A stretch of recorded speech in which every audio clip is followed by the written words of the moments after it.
Guys, if you haven't tried Magic Spoon yet, what are you waiting for? I love this cereal. My wife loves Magic Spoon. My kids love Magic Spoon. It tastes amazing with 0 sugar, 14 grams of protein, only 4 net carbs, and 140 calories in each serving. Your body will love you for having Magic Spoon. There's 8 delicious flavors: cocoa, fruity, frosted, peanut butter, cinnamon, and blueberry, maple, waffle, and even cookies and cream. My favorite is frosted, but limited edition flavors come out all the time. Magic Spoon is keto-friendly, gluten-free, grain-free, soy-free, low-carb, and has no GMO. They are so confident in their product. It's backed with a 100% happiness guarantee. That means if you don't like it for any reason, they will refund your money, no questions asked. Go to magicspoon.com/Chael or just click on the link below to get a variety pack. Be sure to use the promo code Chael to get $5 off your entire order. All right, Khabib versus Oliveira. Look, the talks have begun. We knew that this was coming, and this isn't going to change. This is not going to change until Oliveira is gone. I think it's only going to heat up. But the argument and the discussion has gone a little bit of a weird direction.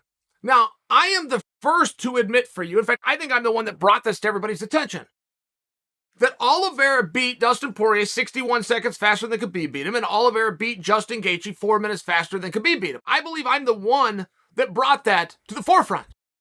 But you do have a question of, does that matter? Does that determine who's better?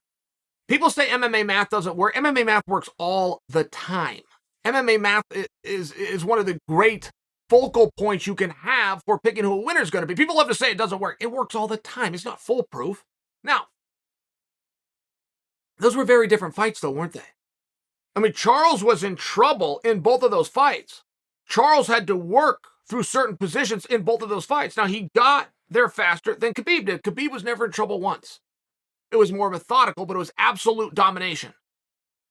Khabib never got hit, never got out-wrestled, never got put in a submission that he had to do. I mean, it's one of those things. Let's just use a race. We race. I get from here to there faster than you do. But my shoe came untied. I stumbled. I got thirsty and I stopped. I had to have a drink of water. Everything I did was unprofessional. But I still got there faster than you. Do you really get to argue that you did better in the race? Because you flowed and your shoelaces were tighter and your t-shirt was tucked in? Like, do you really get to do that? I got there faster than you. Doesn't matter how. Maybe. We're not going to see Khabib versus Charles. So we're going to have to live in the world of ridiculousness the entire time. It's all that we've got. Because the fact that Charles tapped out, and I hear this brought in too, Khabib was 29-0, and Charles has lost 8 fights. Does that matter? Because now you're talking about careers, you're talking about resumes. You're talking about whose career would have you rather had? Whose money would have you rather made? I mean, what different variables are you going to bring in? Who sold the most pay-per-views? Who fought in front of the most sold-out packed arenas? Those are very different variables. Those are meaningful conversations. I wouldn't dismiss them. I'm just not sure how you bring those variables and that conversation to this one. Who would have beat who? That's all we're talking about. The best Oliveira we've ever seen versus the best Khabib we've ever seen. That's what the conversation is. So it is interesting how you want to break down the fact that Gaethje had Oliveira in trouble not once but twice. Oliveira still beat him 4 minutes faster. What if Oliveira would have slowed down? What if he would have been more methodical? What if he would have come out like a bull in a china shop and not put himself in those positions to be exposed to get hit and go down in the first place? It's a very interesting, right? It's one of these really weird things. I think you're going to have a very hard time. I think you're going to have a very hard time getting off the ground talking about Oliveira being better than Khabib. They fought at the exact same time. Oliveira's not better now than he was then, and Oliveira wasn't even the number 1 contender to get the opportunity to fight against Khabib. There's your answer. It's Khabib. But that's not what the perception is. The perception is that Charles is better now. He is the better fighter now. He should have been given that opportunity. It's an interesting one. I don't really know that I have an opinion that I want to form because I don't want the discussion to end. I think there is a way in a perfect storm to get Khabib back.